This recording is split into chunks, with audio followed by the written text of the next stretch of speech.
Assalamualaikum warahmatullahi wabarakatuh. Apa kabar adik-adik sekalian? Semoga selalu dalam lindungan Allah Subhanahu wa taala. Sebelum kita memulai pelajaran pada hari ini, alangkah baiknya kita awali dengan membaca basmalah bersama-sama. Bismillahirrahmanirrahim. Oke, langsung saja. Hari ini kita memasuki ke bab ketiga, yaitu memahami isu teknis lewat editorial. Dan kali ini kita juga akan belajar di dua subbab. Subbab yang pertama mengidentifikasi isi teks editorial, dan yang kedua menyeleksi ragam informasi sebagai bahan teks editorial. Tujuan pembelajaran. Nah, setelah kalian mempelajari bab ini, diharapkan dapat menemukan pendapat alternatif, solusi dan kesimpulan, informasi-informasi penting dan ragam informasi sebagai bahan teks editorial. Kemudian kalian bisa mempresentasikan, menanggapi dan merevisi informasi berupa pendapat, alternatif, solusi dan kesimpulan, informasi-informasi penting dan ragam informasi sebagai bahan teks editorial. Masih ingatkah kamu dengan istilah tajuk rencana atau editorial? Dalam suatu media massa seperti surat kabar atau majalah, umumnya tajuk rencana ditulis dengan ditempatkan dalam kolom tersendiri secara khusus. Tajuk rencana merupakan tulisan yang berisi suatu pokok permasalahan yang paling hangat atau aktual yang sedang diperbincangkan masyarakat dan menjadi berita utama media massa. Nah, apa itu teks editorial atau tajuk rencana? Langsung saja ke subbab yang pertama. Tajuk rencana atau editorial adalah ulasan atau pendapat redaktur surat kabar atau majalah mengenai suatu masalah atau hal yang sedang menjadi perbincangan masyarakat. Ulasan atas masalah tersebut merupakan kajian intelektual yang dilakukan secara intens oleh redaktur sehingga mengarah pada suatu kesimpulan yang mengarahkan pembaca untuk memahami permasalahannya. Pramono SK. Nah, tajuk rencana umumnya ditulis oleh editorial atau redaktur dari media massa tersebut. Apa tujuannya redaktur menulis tajuk rencana? Nah, tujuannya untuk memberi suatu gambaran tentang pokok permasalahan yang telah diberitakan pada hari-hari yang lalu dan kemungkinan-kemungkinan yang akan terjadi pada masa yang akan datang.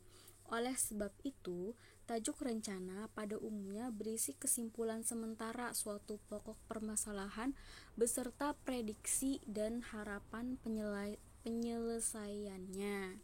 Nah, membaca tajuk rencana itu sangat bermanfaat.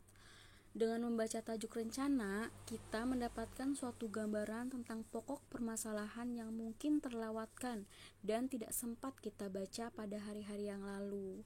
Sekaligus, kita juga akan mendapatkan gambaran perkembangan pokok permasalahan tersebut pada hari selanjutnya atau hari yang akan datang. Nah, ini adalah contoh dari teks editorial atau tajuk rencana. Judulnya pemasaran pendidikan. Keluhan yang datang berulang kali. Orang tua mengeluhkan mahalnya biaya sekolah negeri dan swasta, yang keduanya sengit dalam penarikan mereka. Istilah pemasaran pendidikan sedang populer saat ini. Bertentangan dengan tahun lalu, keluhan pemasaran tahun ini lebih pasif. Demonstrasi publik menyoroti keluhan orang tua. Klaim pemerintah, penarikan dapat dilakukan selama mereka dikendalikan dan non-komersial. Mereka dapat menjadi kontraproduktif.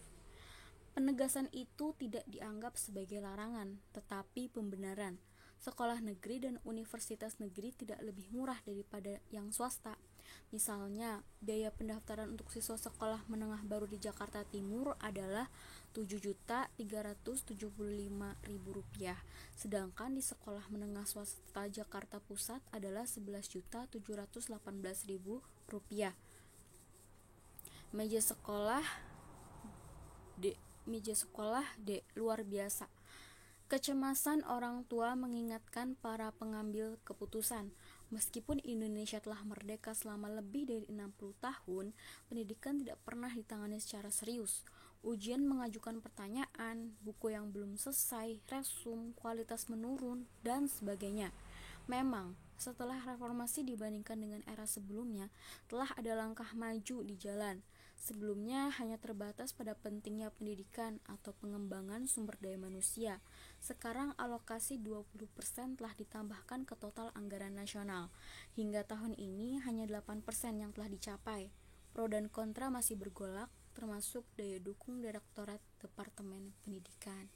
Nah, jadi ini adalah contoh dari tajuk rencana atau teks editorial, dimana ketika kita membaca kita akan mendapatkan pengetahuan baru mengenai isu yang sedang kita baca. Tentunya itu adalah berita-berita yang hangat dan aktual.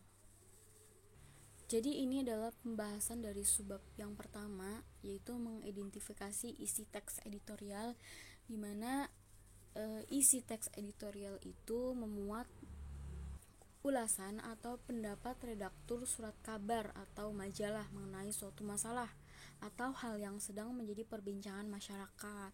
Nah, tujuan dari teks editorial itu yaitu memberikan suatu gambaran pokok permasalahan yang telah diberitakan pada hari-hari yang lalu dan kemungkinan-kemungkinan yang akan terjadi pada masa yang akan datang. Nah, ini contohnya. Kemudian memasuki subbab yang kedua, yaitu menyeleksi ragam informasi sebagai bahan teks editorial. Seorang penulis tajuk rencana berusaha untuk mengulas kembali fakta dan pendapat pokok berita yang sedang ramai diperbincangkan masyarakat. Selain mengulas kembali, seorang penulis tajuk rencana berusaha untuk menganalisis, mempertanyakan, dan memprediksi kemungkinan-kemungkinan penyelesaiannya. Pada umumnya, dia akan memosisikan sebagai pengamat dari sudut pandang tertentu.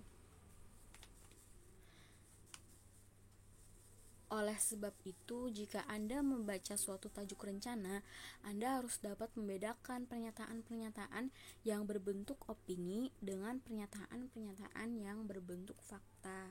Jadi, di dalam tajuk rencana itu ada dua pernyataan. Yang pertama, pernyataan berbentuk opini dan pernyataan yang berbentuk fakta.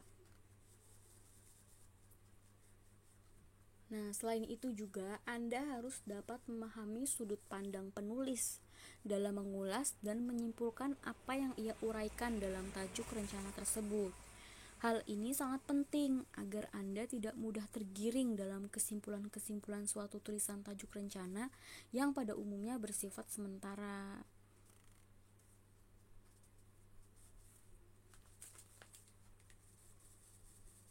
Nah, ini adalah fakta dan opini.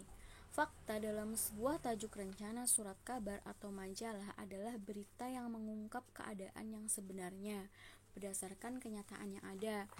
Fakta biasanya disertai dengan data-data dan bukti, antara lain waktu, yaitu memuat tanggal, hari, bulan, dan tahun, tempat, grafik, tabel, gambar, dan sebagainya yang dapat dijadikan bukti. Kemudian opini. Opini adalah ide, pendapat, dan gagasan dari seseorang terhadap suatu topik atau masalah yang faktual.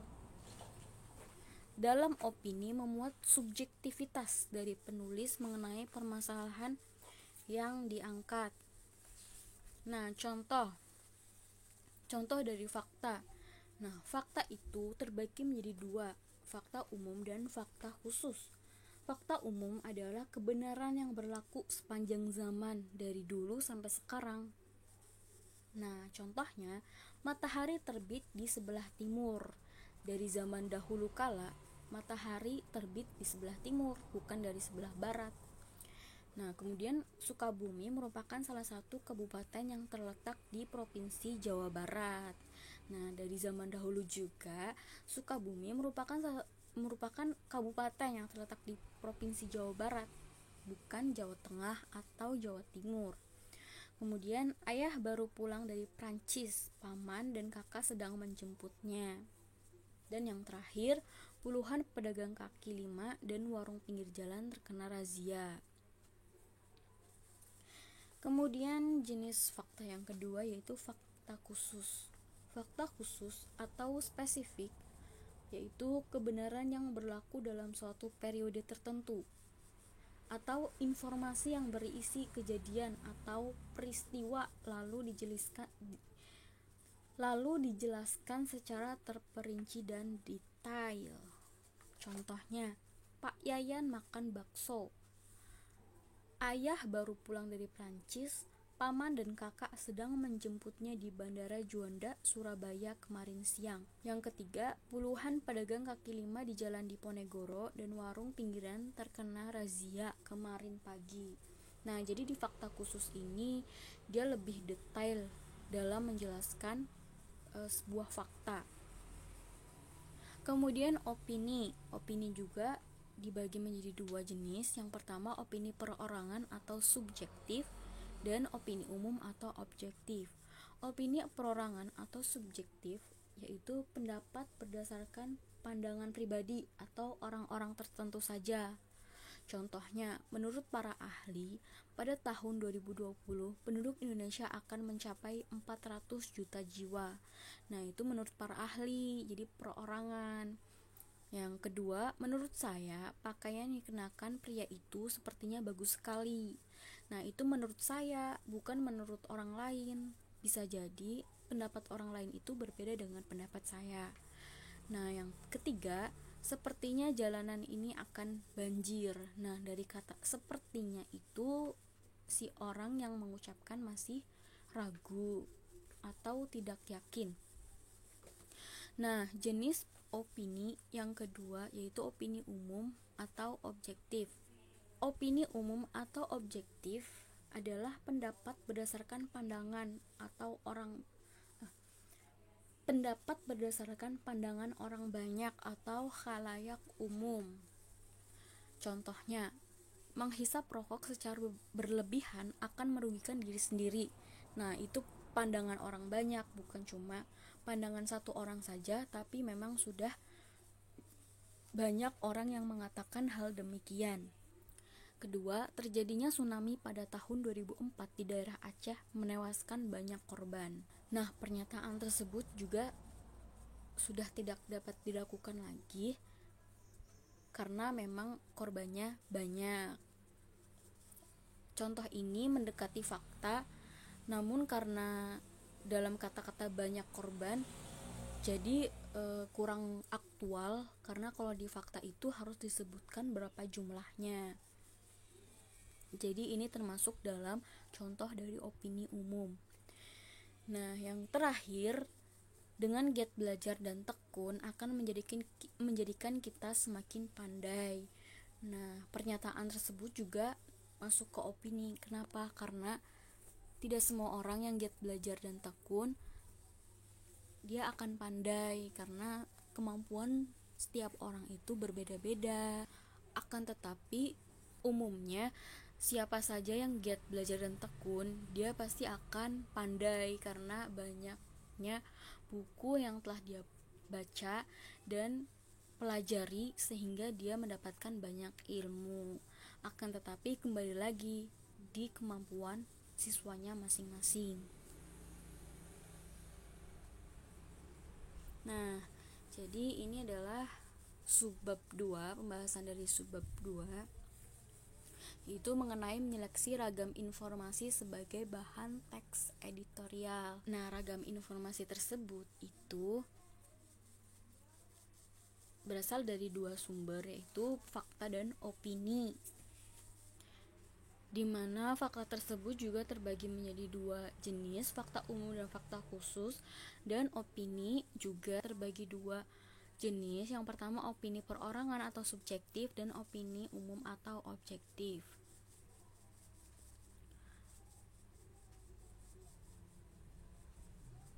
Baik, itulah pembahasan dari bab 3 ini, yaitu memahami isu teknis lewat editorial. Semoga pembahasan kali ini dapat dipahami kalian dengan baik dan bermanfaat. Alangkah baiknya kita tutup pembelajaran pada hari ini dengan bersama-sama membacakan hamdalah. Alhamdulillahirabbil alamin. Kita akhiri pembelajaran pada hari ini. Wassalamualaikum warahmatullahi wabarakatuh.